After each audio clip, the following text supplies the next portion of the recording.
नमस्कार प्यारे बच्चों, आज की कक्षा 4 विषय हमारा परिवेश पाठ 6 प्रकरण जीव जंतुओं की उपयोगिता में आपका बहुत बहुत स्वागत है। बच्चों, आज की कक्षा का शुभारंभ करने से पहले आइए एक नजर इस पर डाल लें कि आज की कक्षा में हम क्या क्या सीखेंगे। तो बच्चों आइए आज की कक्षा में हम जानें कि आज की कक्षा में हम नया क्या सीखने वाले हैं। बच्चों, आज की कक्षा में हम जानेंगे जीव जंतुओं का वर्गीकरण उनके खान पान के आधार पर, तथा हम यह भी जानेंगे जीव जंतुओं की उपयोगिता विभिन्न क्षेत्रों में, जैसे जीव जंतुओं से प्राप्त वस्तुएं तथा जीव जंतुओं से प्राप्त एवं निर्मित वस्तुओं से विभिन्न प्रकार की वस्तुओं का हमें प्राप्ति होना, जैसे विभिन्न प्रकार के वस्त्रों की प्राप्ति, विभिन्न प्रकार के भोजन की प्राप्ति, विभिन्न प्रकार के आभूषण की प्राप्ति, और बच्चों हमें खाद, ईंधन और बहुत सारी चीजों की प्राप्ति के बारे में आज हम जानेंगे। साथ ही साथ बच्चों हम आज जानेंगे विभिन्न प्रकार के कीटों के पालन के बारे में तथा उनसे संचालित व्यवसायों के बारे में। जीव जंतुओं की उपयोगिता कृषि एवं यातायात के साधन के रूप में भी जानेंगे। और बच्चों हम यह भी जानेंगे विभिन्न उद्योगों का संचालन जीव जंतुओं से प्राप्त विभिन्न प्रकार की वस्तुओं से, जैसे कपड़ा उद्योग का संचालन या वस्त्र उद्योग के नाम से इसे जानते हैं, और डेयरी उद्योग का संचालन एवं चमड़ा उद्योग का संचालन। बच्चों आज हम बहुत सारी जानकारियां एक साथ लेंगे। आइए बच्चों पाठ को आगे बढ़ाते हुए आपसे जीव जंतुओं के बारे में कुछ बातें कर ली जाए। बच्चों पिछली कक्षाओं में आपने पालतू पशु और जंगली पशुओं के बारे में पढ़ रखा है। बच्चों आपको इनके बारे में कुछ जानकारियां भी प्राप्त हैं। आपके सामने एक चित्र दिखाई दे रहा है। उस चित्र में विभिन्न प्रकार के पशु आपको दिखाई दे रहे हैं। आपको और मुझे मिलकर इनमें से पालतू पशु पहचानने हैं। आइए बच्चों मिलकर पालतू पशुओं को ढूंढें। बच्चों आपको चित्र में गाय, गैंडा, ऊंट, शेर और कुत्ता दिखाई दे रहा है। बच्चों आइए पहचाने इनमें से पालतू पशु कौन कौन से हैं। बच्चों इनमें से पालतू पशु है गाय, ऊंट और कुत्ता। हमने बिल्कुल सही पहचाना है बच्चों। बच्चों आपको यह तो पता है कि जिन जीव जंतुओं को हम पालते हैं उन्हें हम पालतू पशु कहते हैं। बच्चों मानव आदिकाल से कुछ जीव जंतुओं को अपने रुचि अनुसार पालता चला आ रहा है, और जिन्हें वह पालता है उन्हें वह पालतू पशु कहता है, जैसे गाय, भैंस, कुत्ता, बिल्ली इत्यादि। बच्चों यह जीव जंतु हमारे लिए श्रम करते हैं। श्रम का मतलब आप जानते हैं बच्चों, परिश्रम करते हैं। जैसे आपने किसानों की मदद करते हुए बैलों की जोड़ी को देखा होगा। वह खेत में किसानों की मदद करते हैं, खेत की जुताई में मदद करते हैं। बच्चों और आपने कुत्ते को अपने आसपास अपने परिवेश में पलता हुआ देखा होगा। बच्चों कुत्ता हमें सुरक्षा प्रदान करता है। और आपको यह भी बता दें, कुत्ता एक स्वामी भक्त पशु है। बच्चों और इसके सूंघने की शक्ति बहुत तेज होती है। बच्चों जो जीव जंतु जिन्हें हम पालते हैं वे स्वभाव के बहुत सरल होते हैं। ये हमारे साथ ऐसे घुल मिल जाते हैं जैसे हमारे परिवार का ही कोई हिस्सा हो, और ये हमारे रहन सहन को बहुत जल्दी अपना लेते हैं। बच्चों इसके विपरीत जंगली जानवर जंगलों में रहते हैं, जैसे शेर, चीता इत्यादि, और इन्हें पालना कठिन होता है। बच्चों अब आप इस आधार पर बड़ी सरलता से अपने परिवेश के जीव जंतुओं का उनके रहन सहन और उनके स्वभाव के आधार पर वर्गीकरण कर लेंगे। बच्चों लेकिन क्या आप उनके खान पान के आधार पर उनका वर्गीकरण कर पाते हैं? आइए मिलकर सीखें जीव जंतुओं के उनके खान पान के आधार पर वर्गीकरण करना।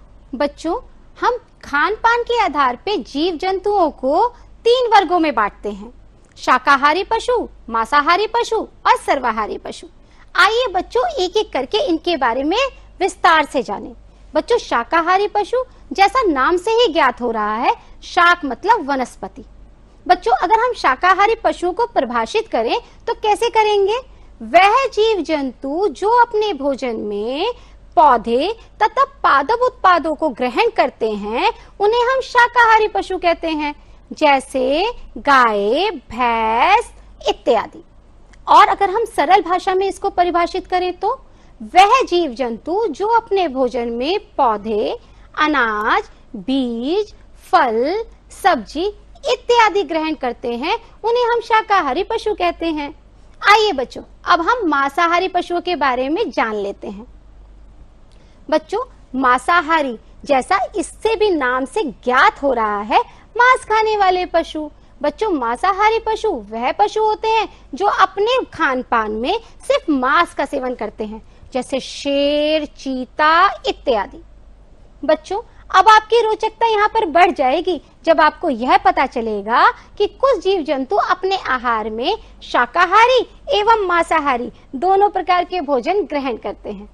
बच्चों, ये अपने भोजन में सब्जी, फल, अनाज, पौधे इत्यादि के साथ साथ विभिन्न प्रकार के जीव जंतुओं का मांस खाना भी पसंद करते हैं। बच्चों, इसका मुख्य उदाहरण या फिर इसका अच्छे उदाहरण है मनुष्य, कुत्ता, बिल्ली इत्यादि। बच्चों, ये दोनों प्रकार के भोजन को ग्रहण करते हैं, इसलिए इन्हें हमने सर्वाहारी पशुओं की श्रेणी में रख रखा है। बच्चों, अब मुझे आशा है कि आप बड़ी आसानी से या बड़ी सरलता से इनके खान पान के आधार पर आप इन्हें वर्गीकरण कर लेंगे। बच्चों, आपको यह पता है जीव जंतु हमारे लिए बहुत उपयोगी हैं। इनसे हमें बहुत सारी चीजें प्राप्त होती हैं। बच्चों, हम अपने दैनिक जीवन में इनसे बहुत सारी वस्तुएं प्राप्त करते हैं। उनके बगैर हमारी दिनचर्या पूरी नहीं हो सकती। बच्चों, आइए यह जानें कि हमें इन जीव जंतुओं से कौन कौन सी चीजें प्राप्त होती हैं। यह जीव जंतु हमारे लिए कौन कौन से क्षेत्र में सहायता प्रदान करते हैं और कैसे। आइए बच्चों, मिलकर जानें। बच्चों, कुछ जीव जंतु हमें भोज्य पदार्थ उपलब्ध कराते हैं, जैसे दूध, अंडा, मांस एवं शहद इत्यादि। आइए बच्चों, एक एक करके इनके बारे में जानें। आपने कुछ पशुओं को दूध देते देखा होगा, जैसे गाय, भैंस, बकरी इत्यादि। बच्चों, इनसे प्राप्त दूध और इनसे निर्मित वस्तुएं जैसे मक्खन, दही, छाछ, दादी माँ की स्वादिष्ट बनी हुई हाथ की मिठाइयाँ और घी हम अपने भोजन के रूप में ग्रहण करते हैं। बच्चों, हम यहाँ पर आपको यह भी बता दें कि दूध एक पोषक आहार है।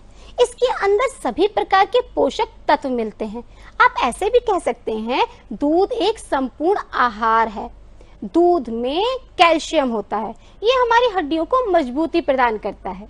बच्चों, आपको दूध प्रतिदिन पीना चाहिए।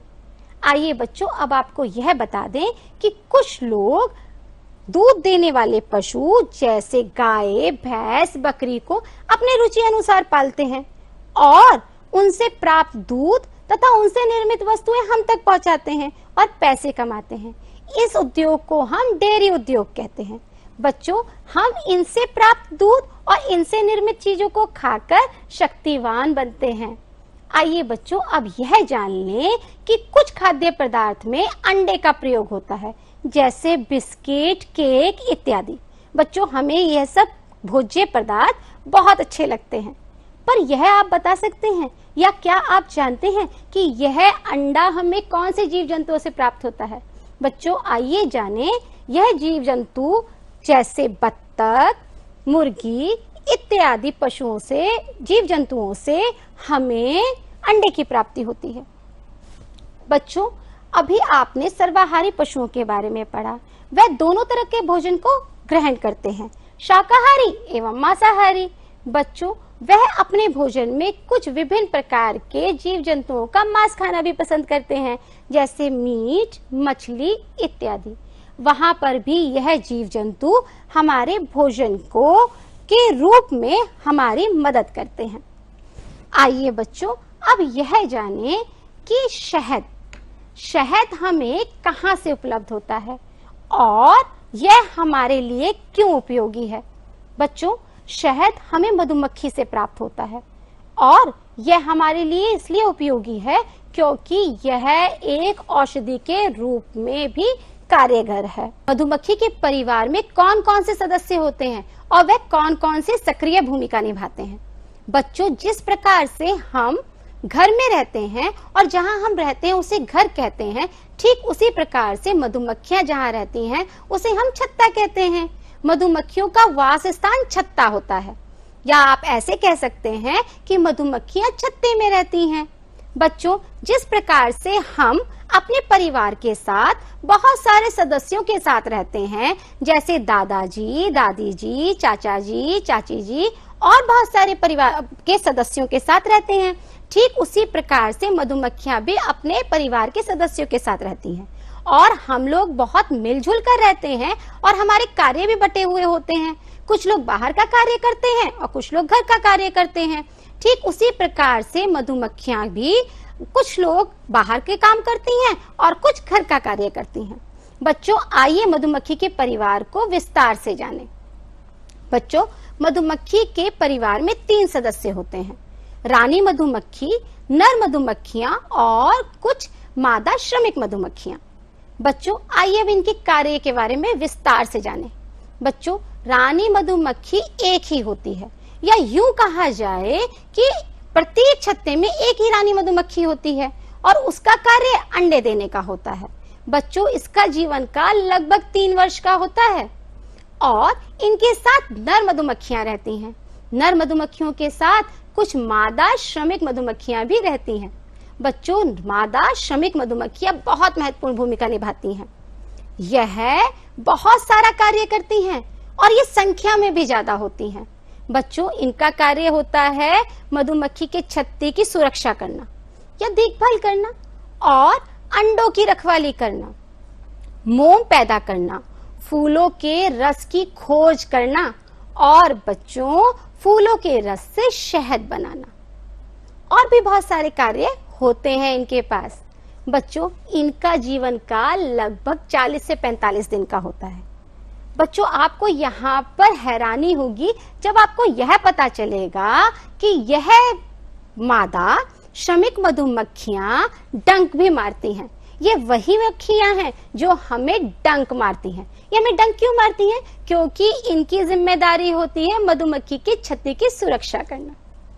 बच्चों, आइए, आपने यह तो जान लिया कि मधुमक्खी के परिवार में कितने सदस्य होते हैं और वे कौन कौन सी सक्रिय भूमिका निभाते हैं।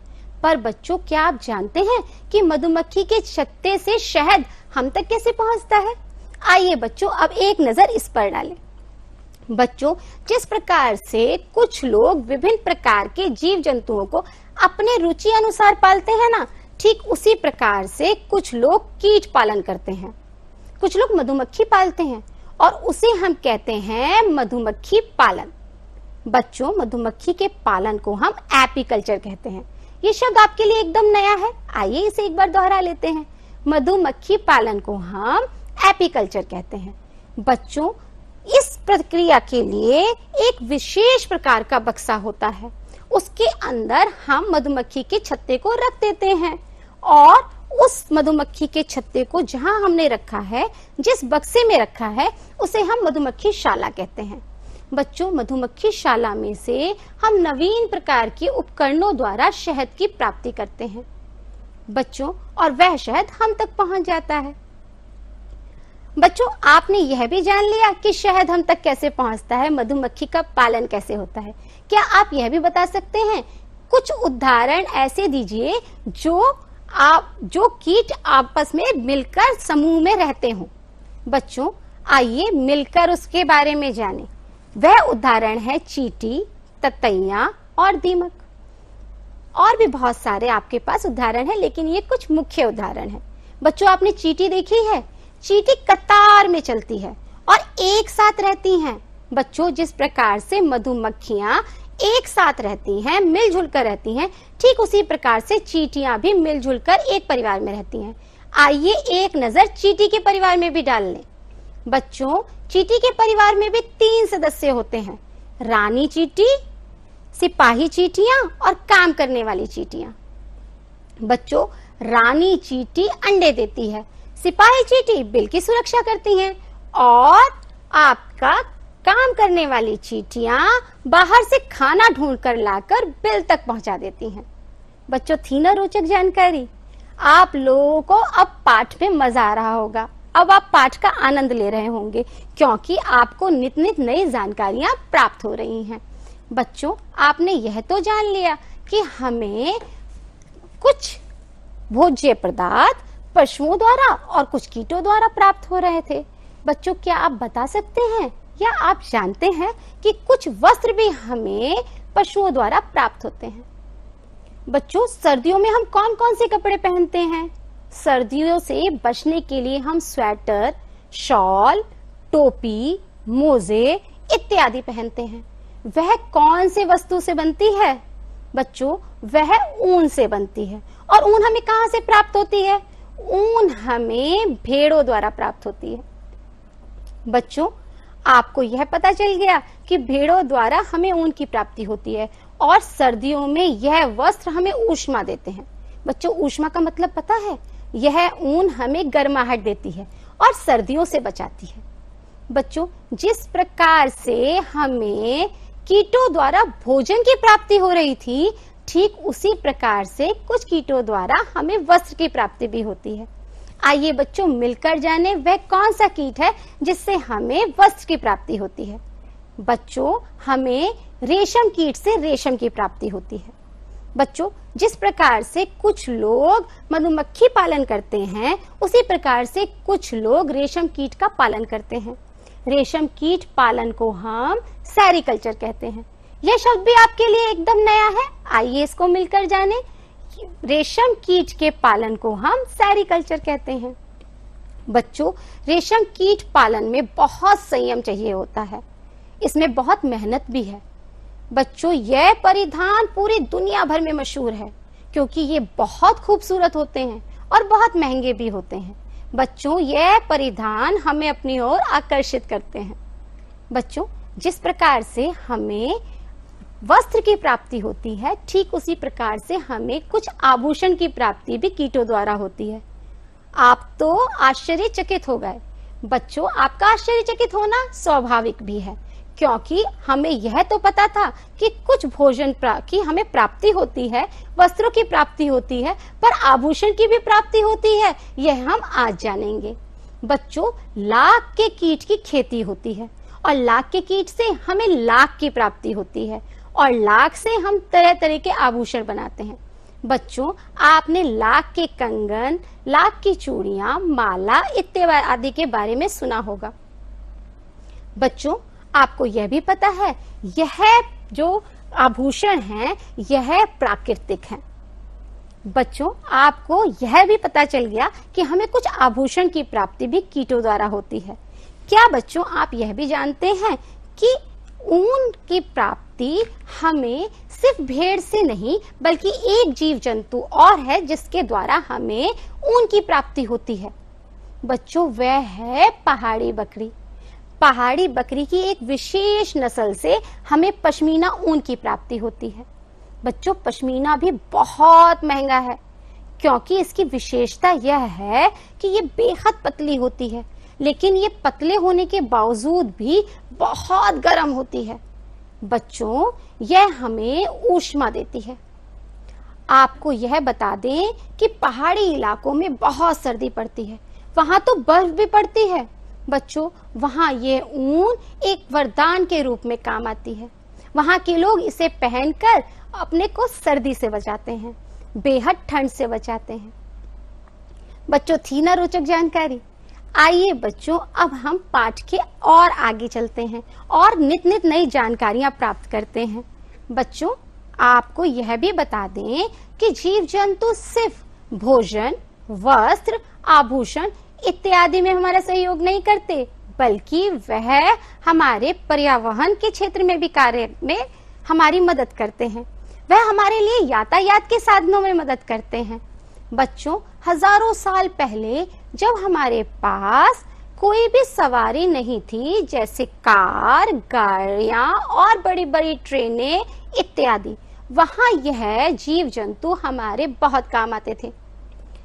तब यह हमारे सवारी एवं माल ढुलाई के काम में हमारी मदद करते थे। बच्चों, आज भी आपने कभी ना कभी बैलगाड़ी या फिर घोड़ा गाड़ी की सवारी की होगी। बच्चों, मैंने भी की है। मैंने भी बैलगाड़ी और घोड़ा गाड़ी की सवारी की है और मैंने भी बहुत आनंद उठाया है। बच्चों, इस गाड़ियों की या इस यातायात की बात यह है कि विशेषता कहा जाए तो यह है कि इसमें से धुआं नहीं निकलता और बच्चों ये हमारे पर्यावरण को दूषित भी नहीं करते। बच्चों, आपको यह भी बता दें कि यह पर्यावरण के भी अच्छे मित्र हैं। ये हमारे ही नहीं बल्कि हमारे पर्यावरण के भी अच्छे दोस्त हैं। बच्चों, अब आपको यह भी बता दें कि पर्यावरण के क्षेत्र में तो यह कार्यगर हैं ही, बल्कि ये हमारे कृषि क्षेत्र में भी हमारे बहुत उपयोग में आते हैं। बच्चों, आइए अब आपको कृषि के क्षेत्र में भी इनकी उपयोगिता के बारे में बता दें। बच्चों, आपने खेत, किसान और बैलों की जोड़ी को खेती करते हुए देखा होगा। बच्चों, यह जीव जंतु हमारे लिए श्रम करते हैं। बच्चों, यह हमारे लिए बेहद उपयोगी हैं। आपको यह भी बता दें, इनका मल मूत्र द्वारा प्राप्त गोबर से हम कई प्रकार की खाद बनाते हैं। बच्चों, ये से हम जैविक खाद कहते हैं। कुछ दिनों के लिए हम गोबर को इकट्ठा करके छोड़ देते हैं और उस गोबर को कुछ दिनों में खाद का रूप मिल जाता है। बच्चों, उस खाद को हम अपनी भूमि पे डालते हैं और भूमि उपजाऊ हो जाती है। आइए बच्चों, अब आपको यह भी बता दें कि हम कुछ दिनों के लिए इस गोबर को एकत्रित करके छोड़ देते हैं तथा उससे हम गोबर गैस प्लांट बनाते हैं। बच्चों, यह ईंधन के प्रयोग में आता है और इससे हम अपने घर का खाना बनाते हैं। बच्चों, इससे निकला धुआं हमारे पर्यावरण को दूषित नहीं करता बल्कि प्रदूषण कम करने में मदद करता है। तो बच्चों, हुए ना ये हमारे पर्यावरण के भी अच्छे मित्र। बच्चों, आपको यह भी बता दें कि यह हमारे भी अच्छे मित्र हैं, किसानों के भी अच्छे मित्र हैं और पर्यावरण के भी अच्छे मित्र हैं। आइए बच्चों, अब यह जान लें कि हमें इनके द्वारा कुछ चमड़ा उद्योग के द्वारा हमें जैकेट, बेल्ट, बैग इत्यादि मिलता है। हम जब भी बाहर जाते हैं तो हम इन चीजों का भरपूर प्रयोग करते हैं। हम बेल्ट, बैग इत्यादि अपने साथ लेकर जाते हैं। बच्चों, यह चीजें भी हमें जीव जंतुओं के चमड़ों से प्राप्त होती है। पर बच्चों, अभी तक हमने जाना जीव जंतु हमारे लिए बहुत उपयोगी हैं और जीव जंतु हमारे जीवन का आधार भी हैं। बच्चों, अगर जीव जंतुओं को कुछ नुकसान पहुंचेगा तो मानव जीवन पर भी उसका असर पड़ेगा। इसलिए बच्चों, अब हमने कृत्रिम चमड़ा उद्योग की तरफ अपना पहला कदम बढ़ा लिया है। आप ये कह सकते हैं आर्टिफिशियल लेदर की तरफ हमने अपना पहला कदम बढ़ा लिया है। अब हम आर्टिफिशियल लेदर द्वारा विभिन्न प्रकार के सुंदर सुंदर बैग, बेल्ट इत्यादि बनाते हैं और उसको अपने प्रयोग में लेके आते हैं। बच्चों, आपने अब तक जाना कि पशुओं द्वारा हमें भोजन पदार्थ और वस्त्र, आभूषण, औषधि और हमें बैग इत्यादि की प्राप्ति हो रही थी। बच्चों, इसका मतलब यह है कि जीव जंतु हमारे यानी मानव जीवन का एक विशेष आधार हैं और इनके बिना हमारा जीवन संभव नहीं है। आइए बच्चों, आपको कुछ और रोचक जानकारी दे दें। बच्चों, अभी तक आपने पढ़ा कि मधुमक्खी पालन को हम एपीकल्चर कहते हैं। बच्चों, मधुमक्खी पालन को हम एपीकल्चर कहते हैं। आइए इसको एक बार और दोहरा लें। मधुमक्खी पालन को हम एपीकल्चर कहते हैं और रेशम कीट पालन को हम सेरीकल्चर कहते हैं। आइए इसे भी एक बार दोहरा लें। हम रेशम कीट पालन को सेरीकल्चर कहते हैं। ठीक उसी प्रकार से हम मछली पालन को पीसीकल्चर कहते हैं। बच्चों, आइए कुछ और रोचक जानकारी आपका इंतजार कर रही है, उसको भी आप तक पहुंचा देते हैं।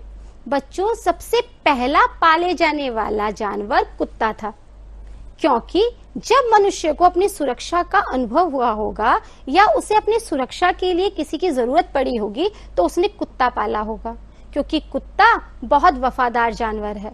उसे हम स्वामी भक्त पशु के नाम से भी जानते हैं। बच्चों, इसकी सूंघने की शक्ति बहुत तीव्र होती है। ये झट से खतरा सूंघ के पहचान लेता है।